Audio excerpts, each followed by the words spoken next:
হে everyone, চলে আসলাম আবার একটা নতুন মিনি ব্লগ নিয়ে। তো আজ আমি চলে গেছিলাম একটা বার্থডে সেলিব্রেশনে, আর গিয়ে আমি এর প্রেমে পড়ে যাই।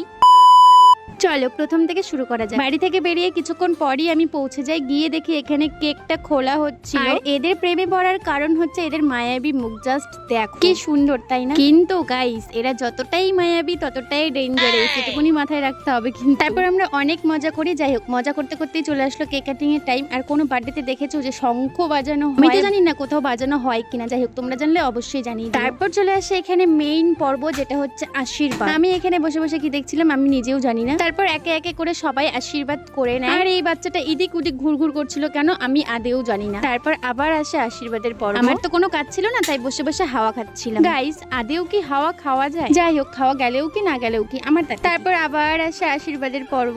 পুরো বার্থডেতে আমার তো এদের থেকে চোখ সরছিলই না। কি শান্তশিষ্ট ভাবে বসে বসে ওখানে যে ও বার্থডে সেলিব্রেশন দেখছিল একমাত্র আমিই জানি। আসলেও কিন্তু তারা এতটাও শান্তশিষ্ট না, আমি যতদূর দেখলাম। যাই হোক, তারপর এখানে কেক কাটিং পর্ব চলছিল, আশীর্বাদ কমপ্লিট হয়ে।